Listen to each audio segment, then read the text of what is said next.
Bueno, gracias por venir, María Eugenia. Te cuento un poco, esto se enmarca en el ciclo de entrevistas que estamos haciendo dentro del CIAS. El CIAS es este espacio de formación, pero también de encuentro, de diálogo, de poner valores a la política y encontrarnos personas que pensamos distinto, tratando de pensar otra Argentina. Así que en ese marco, las preguntas que te vamos a hacer van a ir un poco en torno a tu pasado, tu presente y también tus reflexiones como la política que sos. Gracias. Gracias a ustedes por invitarme. Bueno, ahí para poner un primer mojón, si pudieses identificar un momento, ¿cuándo te diste cuenta que tenías vocación para hacer política? Es una buena pregunta. Me acuerdo que trabajaba con Horacio, yo era parte de Fundación Sofía, que no era una fundación partidaria, es parecido a lo que hoy sería CIPEC, ¿no? Hacíamos estudios, investigaciones y colaborábamos con el sector público, pero de distintos partidos, en la gestión de políticas públicas. Y Horacio había sido nombrado subsecretario en lo que hoy es el Ministerio de Capital Humano, en el área de desarrollo social.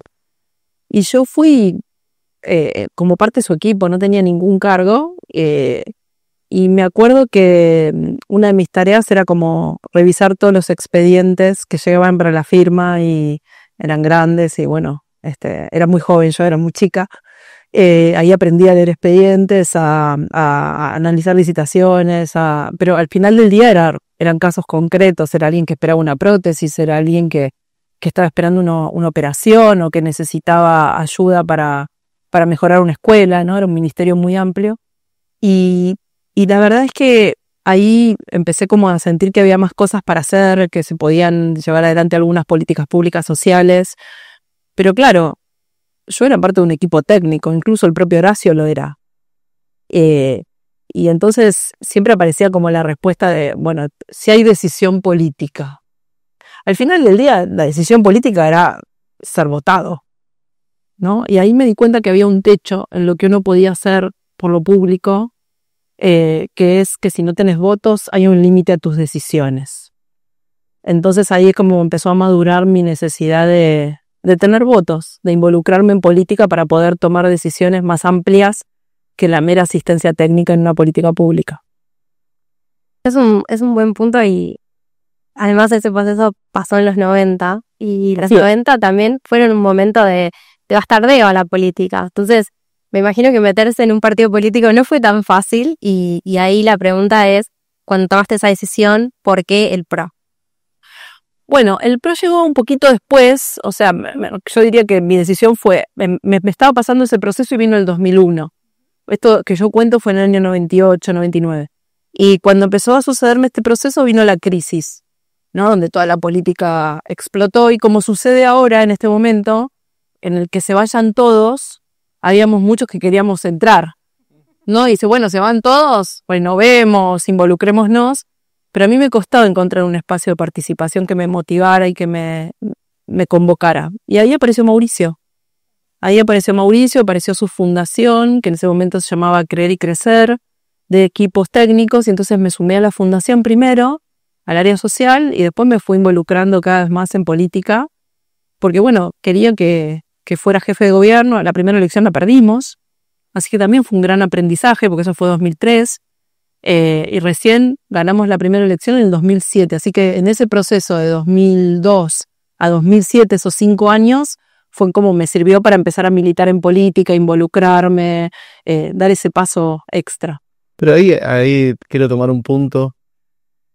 Perdiste la primera elección, pero a partir de 2005 Mauricio gana a diputado, 2007 gana, vos sos legisladora, ministra, después sos vicejefa de gobierno, después sos gobernadora, después ganás la legislativa, le ganás a Cristina. O sea, ganás casi 7 elecciones seguidas y de repente perdés.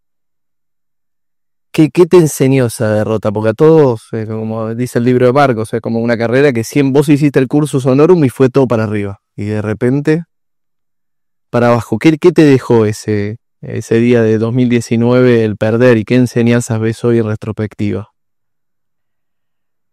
Bueno, la derrota enseña muchas cosas, ¿no? ¿Qué me enseñó a mí? Primero, visto en retrospectiva, ¿no? Con 5 años más tarde, podría decir que lo primero que me enseñó, después de tantos años de estar en la función pública y de ganar elecciones, es que no hace falta tener un cargo para cambiarle la vida a alguien, ¿no? Para aquellos que nosotros veníamos muy mal acostumbrados, que bueno, primero ocupas un cargo, después otro, se puede vivir perfectamente fuera del Estado. De hecho, yo los 2 primeros años después de la derrota viví del sector privado y se pueden hacer cosas por los demás igual. Porque finalmente la vocación política es una vocación de servicio, por lo menos como yo la entiendo, y esa vocación de servicio se puede expresar de muchas formas. Con lo cual, si hay un aprendizaje que tuve es que hay muchas formas de hacer política y no solamente se hace desde la transformación en la gestión pública. Y lo pude comprobar a lo largo de estos años. Así que diría que ese como es un gran aprendizaje post-derrota. Lo segundo es esto de, aun cuando trates de pensar que el poder no te va a hacer lo que le hace a los demás, hay alguna huella que te deja, ¿no? En términos sobre todo de esto de escuchar menos, estar más rodeado de personas que te dan la razón. Y esto me parece que no es privativo de ningún partido político, creo que a todos les ha pasado, ¿no? Hay casi una naturaleza humana de cuando uno está en el sector público, sobre todo cuando está en la gestión del Ejecutivo, contrariamente a lo que mucha gente piensa, uno trabaja muchísimas horas por día, deja mucho de su vida personal por elección, nadie es una víctima, pero realmente uno deja mucho y es como, y estás convencido de lo que haces. Y naturalmente no te gusta la crítica. No, vos decís, yo estoy dejando todo acá, mi gente, mi equipo, laboramos 200 horas por día, estamos convencidos de lo que queremos hacer, queremos que lo que hacemos es lo mejor para la gente. ¿Por qué? ¿Por qué se oponen? ¿No? Perdés capacidad de escucha y perdés humildad. Con lo cual la derrota me puso mucho en perspectiva todo eso, me ayudó mucho a ser muy autocrítica de mi gobierno, sin autoflagelarme, sino con un objetivo de aprendizaje. Y creo que eso, si el día de mañana me tocara volver a ocupar un cargo ejecutivo, seguramente sería mejor de lo que fui, pero no porque soy mejor, sino porque aprendí, ¿no? Pude tomar aprendizaje de esa derrota. Entonces creo que sería mejor funcionaria de lo que fui antes. Y volviendo a ese punto, vos decís, bueno, no es necesario tener un cargo para hacer política, pero al mismo tiempo decís, un día hice un clic y para tener mayor responsabilidad tenés que tener un acumulado de votos, o sea, representar algo. ¿No hay en eso como una paradoja de, bueno, yo para poder transformar más necesito tener más poder, para tener más poder necesito acumular más votos, para acumular más votos me tengo que poner más? Sí, así es. También es cierto que hay momentos en política, o sea, cuando uno construye un partido político, como en nuestro caso hace 20 años, y estás desde el principio, uno no construye un partido político, o sea, pensando que va a ganar todas las elecciones. Hay momentos de éxito, hay momentos de derrota, hay momentos que tus ideas representan mejor a la sociedad y otros que no, y no hay que desesperar por eso. La representación cambia y por suerte, y nadie se queda en el poder para siempre. Y uno tiene que saber que va a haber momentos mejores y momentos peores. Y para esos momentos peores, o donde tu representación no es tan amplia, o donde tus ideas no están tan de moda, en esos momentos tenés que poder encontrar maneras de poder canalizar tu vocación igual. Eso no puede ser un límite. No estar en el poder no puede ser un límite a tus ganas de transformar o a tus ganas de hacer. En mi caso particular, el año pasado, con un grupo de dirigentes que sentían lo mismo que yo, armamos una fundación que se llama Hacemos y que se dedica a alfabetizar a chicos de 6 a 12 años en barrios pobres de todo el país. Estamos en 8 provincias y les enseñamos con un método que puede llevar adelante cualquier persona que no sea docente con título secundario. En un proceso de 6 a 8 meses les enseñamos a leer, a escribir y a entender lo que leen, ¿no? Ese es un gran problema que tienen los chicos hoy en Argentina, que no entienden lo que leen. Y muchos no llegan con las competencias básicas a terminar la primaria. Y bueno, y por eso pusimos foco ahí. Y la verdad, hoy hay 850 chicos que en octubre están mucho mejor que en marzo en toda la Argentina por este trabajo que hacemos. Voluntario, con muy pocos recursos, pero con muchas ganas de hacer.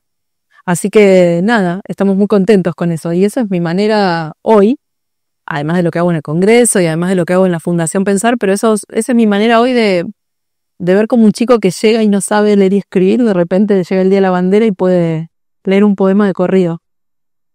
Y ver ese cambio, bueno, es una manera en la que yo siento que hoy contribuyo, aunque no esté en un ejecutivo cambiando millones de vidas. ¿Y qué significó, volviendo a tu formación? Estudié lo mismo que vos en el mismo lugar y conocí tu historia de que te fuiste a inscribir para estudiar Derecho y de repente viste en la cartelera, te gustó Ciencias Políticas. La tipa que tenía clarísimo lo que quería hacer. Cambió de ventanilla en la fila, ¿viste? A los 17 años. Muy difícil. ¿Qué significó esa formación de base para vos? La verdad es que yo estoy muy agradecida a mi carrera. Yo amé mi carrera. Amé estudiarla. Disfruté mucho de mi periodo universitario. Aun cuando no sabía muy bien qué iba a hacer con eso, como la mayoría de los politólogos, que no sabemos bien qué vamos a hacer con eso que estudiamos. Y la amé después, cuando me tocó ejercer la función pública y aún el día de hoy. Siento que es una carrera que te da la capacidad, esto de que no sos economista, no sos abogado, no sos ingeniero, no sos nada en particular, pero sabes un poco de todo. Eso para gobernar es muy importante, porque te da una mirada como de helicóptero, ¿no? Podés ver las cosas con otra amplitud. Y es como un ejercicio, una manera de pensar. Y creo que es muy útil. Y además creo que para hacer política hay que prepararse. Creo que hay que saber, hay que conocer bien la Constitución, las leyes, la historia, la filosofía. Creo que todos esos son herramientas que después sirven mucho para hacer política. Economía. Bueno, yo voy a volver un poco para atrás y me parece que hay algo de valor en lo que contás. No solo es el ejecutivo el que transforma, pero vos decías también recién que serías, si pudieras volver a un ejecutivo, has aprendido tus errores. Así que acá viene la pregunta obligada de ¿qué autocríticas o qué críticas te haces a tu gestión como gobernadora? Bueno, tengo varias, digamos, no creo que alcance una sola respuesta, pero voy a decir algunas bastante que he dicho ya también públicamente antes. La primera dio un gabinete que lo he dicho, una primicia. No, siempre he dicho varias veces que tendría un gabinete con más mujeres. Tuve un gabinete con pocas mujeres. También, sin duda, trabajaría más no solo con los ministros, sino con los funcionarios de abajo. Creo que cuanto más abajo vas, más cerca de la trinchera estás. Ese es un ejercicio que no hice lo suficiente, y también más con los intendentes. No porque no trabajaba con los intendentes, trabajamos mucho, pero podría haberlo hecho mucho más todavía, sobre todo en una provincia tan grande como la provincia de Buenos Aires. ¿Qué otra cosa haría? Estuve muy cerca de la gente, pero nunca es suficiente. Creo que lo haría todavía más. Todavía más. Nunca es suficiente porque el tiempo que le dedicas a la gente no compite con el tiempo que no. Entonces, a escuchar a alguien, a cualquier ciudadano común, a un vecino, un docente, a un médico, a un hospital, a quien sea, es muy valioso eso después para la toma de decisiones, para mantenerte con un cable a tierra real. Viviría en mi casa, no me mudaría a ninguna residencia, ni oficial, ni no oficial, seguiré viviendo en mi casa, me parece muy relevante eso. Trataría de tener algunos espacios más propios. Yo me dediqué mucho a la función y eso te nubla, te complica la toma de decisión. Claro que al final te complica más de lo que te beneficia. Creo que el equilibrio con la vida familiar y personal es muy importante, porque eso al final te hace mejor gobernante. ¿Y eso cuánto te...? Hay un mito esto de que si trabajas 200 horas por día sos mejor gobernante, y que no dormís y que no te la entregas y que nunca descansás. Yo creo que eso te hace peor gobernante, no mejor.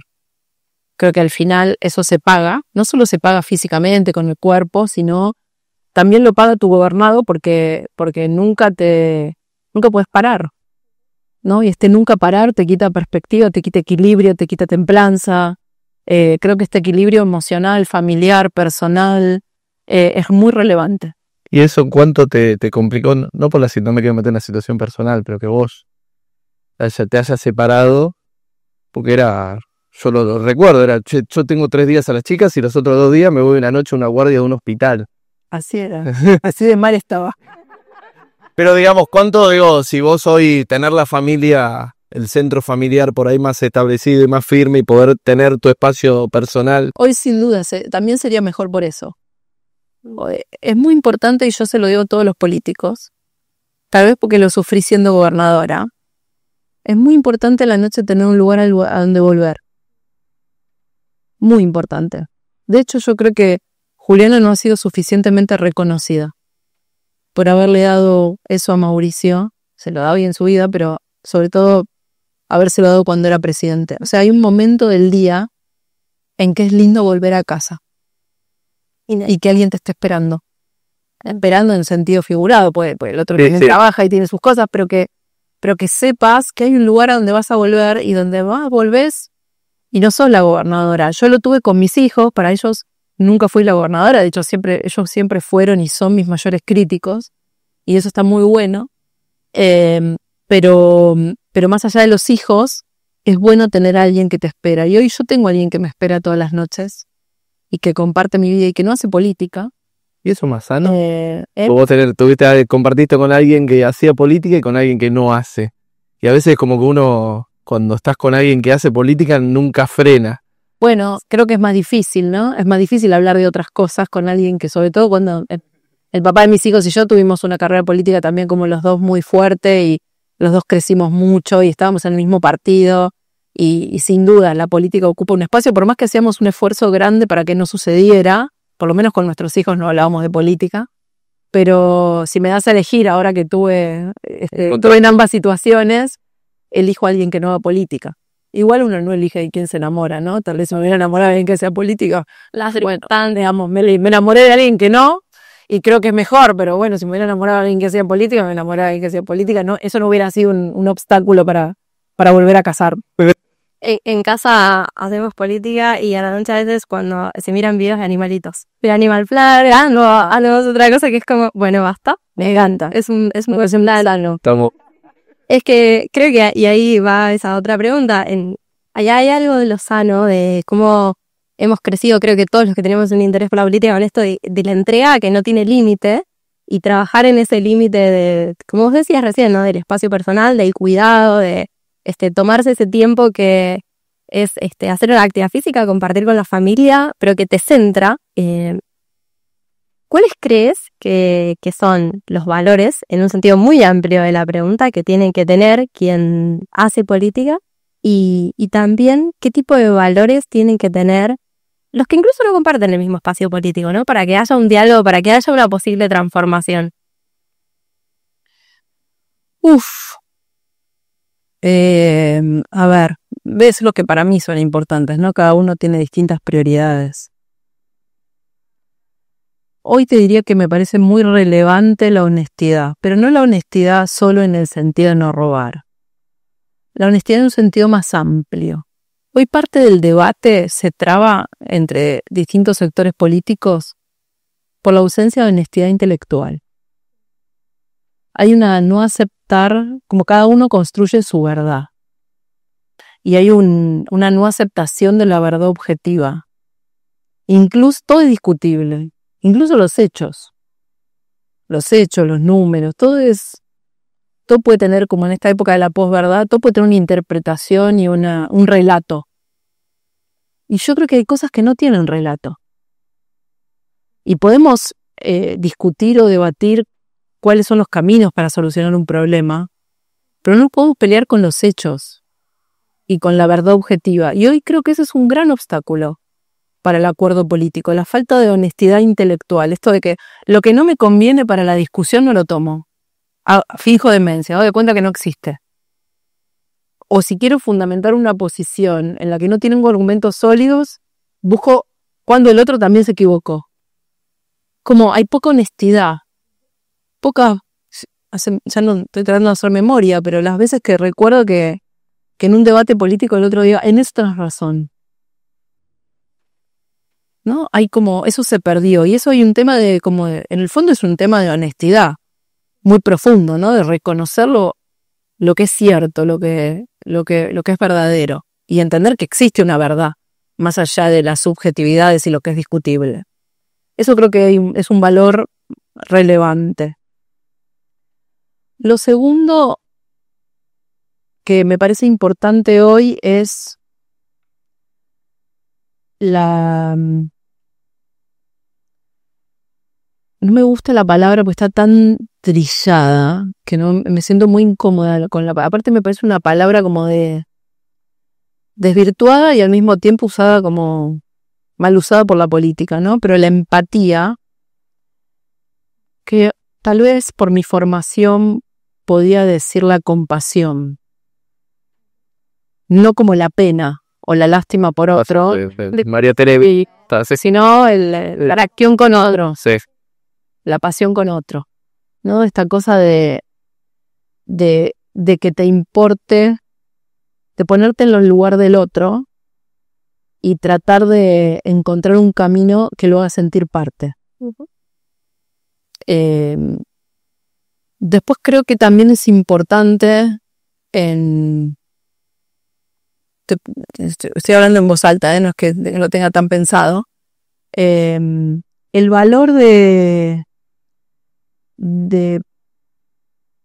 equipo, otra cosa muy trillada, no sé si es llamarlo así, pero esta cosa de que nadie hace nada en soledad,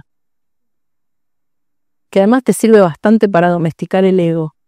Gobernar es cada vez más difícil, no para este gobierno, para la Argentina, para el mundo. Cada vez, seguramente Marcos, si estuvo, debe haber dicho esto, pero yo coincido mucho con su mirada de el Estado como tal cual fue concebido, se choca de frente con las demandas de la sociedad. Es como correr un Fórmula 1 con un Fiat 600. Las herramientas que ofrece el Estado ya no sirven.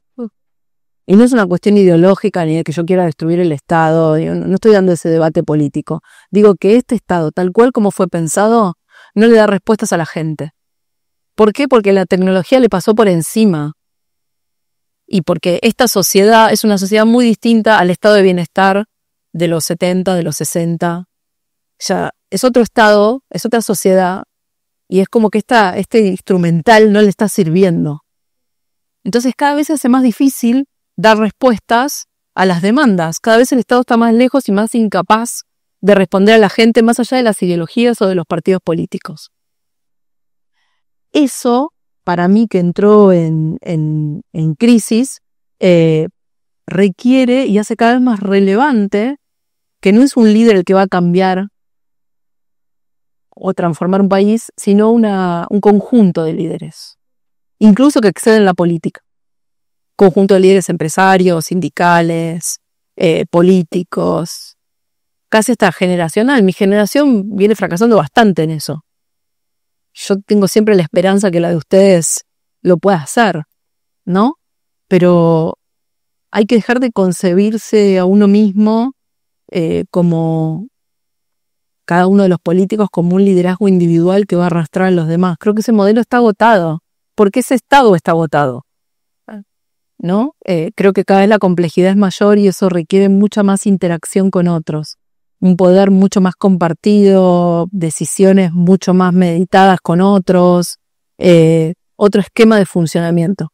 Bueno, en relación a lo que estabas diciendo, no puedo dejar de pensar en que se están cumpliendo 30 años de la reforma constitucional y que tanto se viene hablando, ¿no?, como de ese momento, de lo que fue el Pacto de Olivos, del rol de Alfonsín, por muchos creo que criticado hoy con cierto revisionismo bastante más ponderado, de Menem también, porque también muchos hablaban del poder del peronismo en ese momento para hacer otra vez una transformación, una constitución solos, y ahí él toma esa decisión de que fuese junto al radicalismo.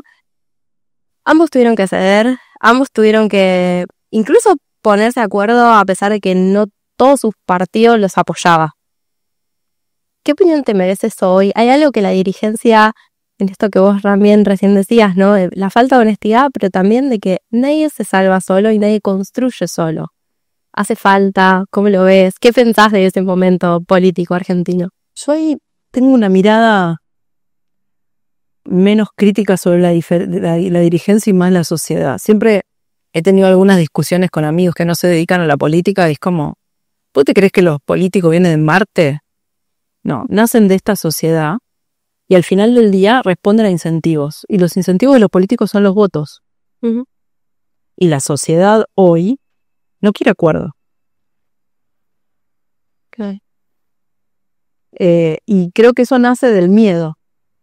El apoyo a la polarización, a los extremos, al no acuerdo, nace de la búsqueda de respuestas fáciles, de respuestas simples a situaciones que generan miedo. Todo el debate migratorio en Europa es eso, ¿no? Miedo a que ese que viene, que no es de mi país, me saque el trabajo, me saque la salud, yo tenga menos porque él viene y tengo que compartirlo con él. Hay miedo. Entonces viene alguien y me dice, no, lo que tengo que hacer es, ¿no?, construir un gran muro y que no entre ningún mexicano más a Estados Unidos. No sé, por ejemplo, en el caso de Trump. No es como, me viene a dar una respuesta simple, concreta, a un miedo que yo tengo. En este contexto que les decía antes de estados fallidos, de estados, sobre todo las democracias occidentales, que no pueden responder ni representar a sus demandados. Presidentes que no reeligen, ¿no? Que solo están un periodo de distinto signo político. El otro día veía un dato que de las últimas 15 elecciones en América Latina, 13 la ganaron partidos nuevos. Eso está diciendo algo, ¿no? La sociedad busca respuestas nuevas, sencillas, en 140 caracteres. Uh-huh. Los acuerdos como el Pacto de Olivos son bastante más complejos que ese. No es que la política no quiera acordar. La sociedad no vota el acuerdo. Entonces pensemos qué nos pasa como sociedad para tener esa representación política. ¿Cuántos políticos que hoy promueven el acuerdo, el consenso y la moderación son votados? Entonces creo que el debate es como más profundo. Y ahí volviendo un poco al contexto y a la María Eugenia de tu historia. Y quiero reflexionar sobre algo. Tu último discurso de apertura de sesiones en la legislatura de La Plata, de la provincia de Buenos Aires, dijiste, voy a seguir trabajando por un Estado presente que esté cerca y mejore cada día. Creaste los CPI en la ciudad de Buenos Aires, en la provincia de Buenos Aires, digamos, tus grandes banderas eran desde las obras hidráulicas, que es cómo mejorarle el metro cuadrado de una persona que se inundaba, hasta la reforma de la policía bonaerense o acercar el Estado. ¿Qué pensás hoy cuando digo la demanda? Hoy hay otro tipo de demanda sobre el rol del Estado y las capacidades estatales en general. Creo en las dos cosas. Creo en un Estado, creo que hay que ordenar el Estado. Yo no creo que haya que destruirlo, pero sí que hay que ordenarlo. Creo que el Estado se excedió fuertemente y de hecho mientras fui gobernadora el número de personal y de empleos públicos en el gobierno de la provincia se redujo. Y se redujo fuertemente. Porque había un montón de gente que no era necesaria. Al mismo tiempo que sumaba 10.000 policías, bajábamos 30.000, 40.000 empleados. Creo que fue la única provincia del país que bajó sus empleos públicos. Y equilibramos todas las empresas públicas. Y dejaron de tener déficit menos una, que fue APSA, que era la empresa de agua, que esa empresa fue deficitaria pero por inversión. Porque hicimos una planta de potabilizadora de agua en Punta Lara, porque invertimos en renovar caños que tenían 60 años en la ciudad de La Plata y que perdían por todos lados y que nadie había tocado nunca, pero no porque habíamos aumentado el personal o nos habíamos aumentado los sueldos. Entonces creo que hubo una estafa durante muchos años, sobre todo a nivel nacional, pero también en los gobiernos provinciales, de que detrás del Estado presente se escondía el Estado privilegiado. Son dos cosas distintas.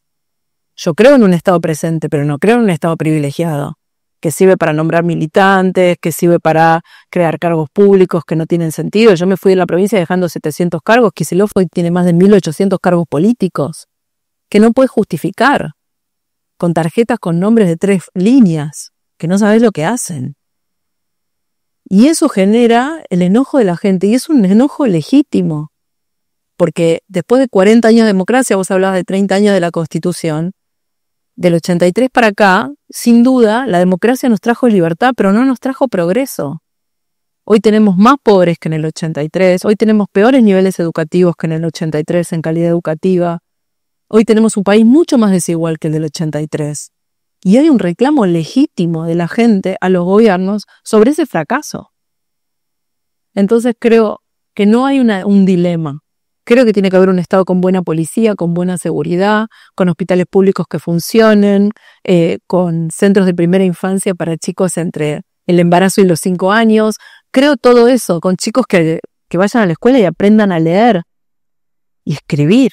Eso no pasa. Es una tragedia que en la Argentina de Sarmiento la mitad de los chicos de tercer grado no entienden lo que leen. Un chico que no entiende lo que lee y por eso hacemos lo que hacemos desde esta fundación, vaya la redundancia. Un chico que no entiende lo que lee es alguien que no puede desarrollar ninguna otra capacidad en la vida porque no puede aprender más nada. Un chico que no puede hacer un cálculo matemático básico no puede hacer una comparación entre 2 ofertas del supermercado. A eso los condenamos. A no poder ubicarse en un mapa. ¿Es eso lo que queremos para nuestros hijos?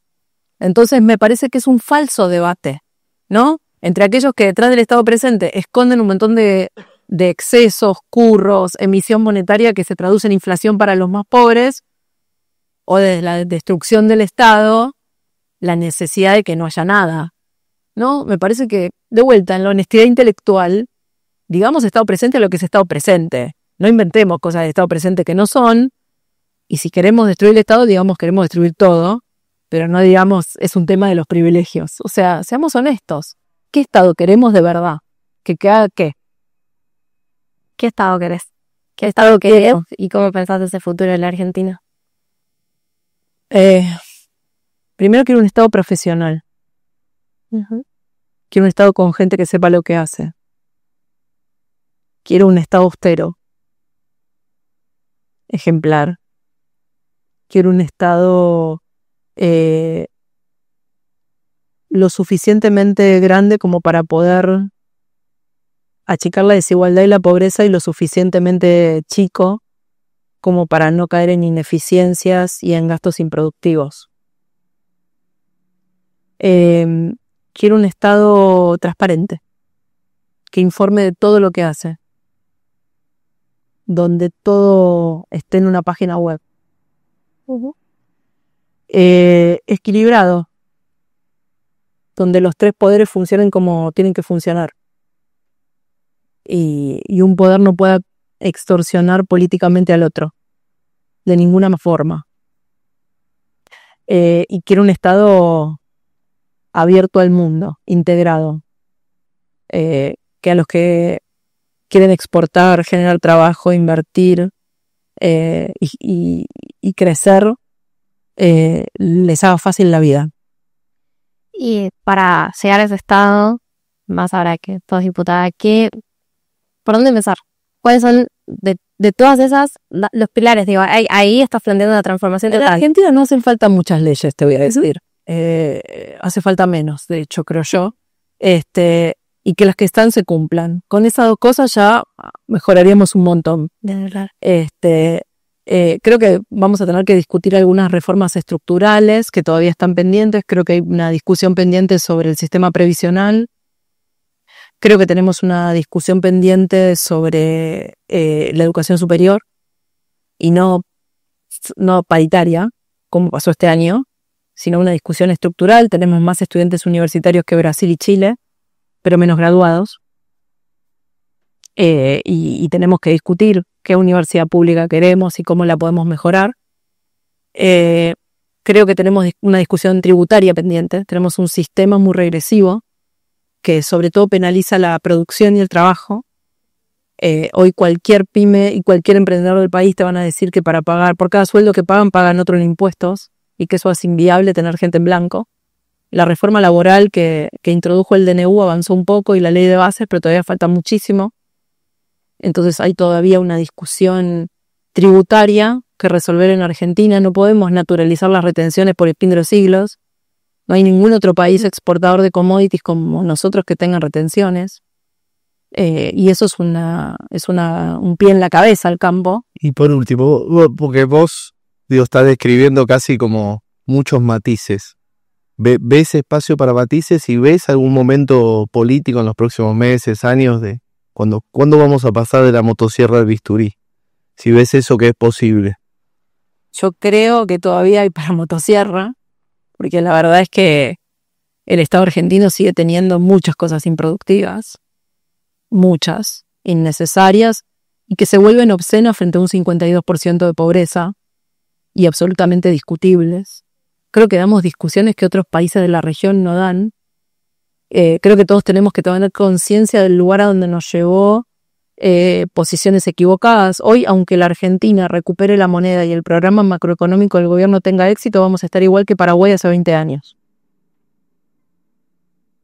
Paraguay hace 20 años.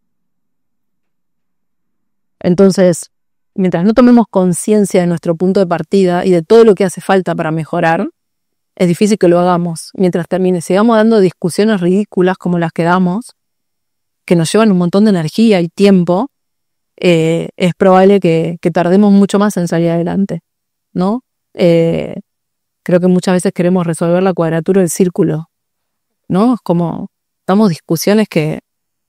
Y no solo damos discusiones innecesarias, las damos con muy poca rigurosidad.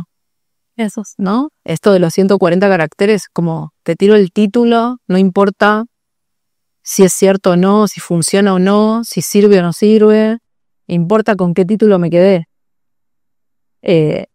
Y creo que hace falta más solidez, más argumentos, más profundidad. ¿Y el PRO? El PRO es mi casa, ¿no? Es como, soy del PRO, soy de Boca, ¿no? Son como banderas y cosas que uno elige en la vida. No, soy católica, uno no cambia de religión, de partido político, de cuadro, por lo menos no yo, a mí me cuesta un montón. Es el único partido en el que estuve y en el que voy a estar. Le podré ir mejor, le podré ir peor, pero es mi casa. Uh-huh. Y es donde me siento cómoda. Y voy a trabajar siempre para poder representarlo de la mejor manera. Me toque o no me toque ocupar un cargo público. En ese sentido, para honrar el valor de equipo del que decía antes, soy consciente y bastante defensora de que en las elecciones tienen que ir los que sean mejores candidatos en ese momento. Y eso no necesariamente es justo. Es así. Sí. Es así. Digamos, no siempre el que representa mejor en un momento determinado es el mejor. Y hay que asumirlo de esa manera. Porque nosotros venimos a representar a la sociedad. Así que creo que hay PRO para rato, sobre todo para aquellos que no vinimos a hacer política pensando que íbamos a ganar todas las elecciones y no construimos un partido pensando en 100 años y no en los próximos 2 o en los próximos 4. Y para terminar, para un joven que está queriendo empezar en política, ¿cuánto le dirías vos de que se tiene que adaptar a esta realidad de los 140 caracteres y de poder representar algo? No, lo entienden mucho mejor que yo, olvídate. O sea, él me tiene que enseñar a mí. Y yo soy todavía de la generación analógica, chicos. Cuando yo nací, todavía no había celular, imagínense. Yo viví todo, el nacimiento del celular, la llegada de internet, cuando era joven, así que imagínate. ¿Pero qué significa para vos hoy querer representar algo en este contexto, como decías vos, de tecnología y demás?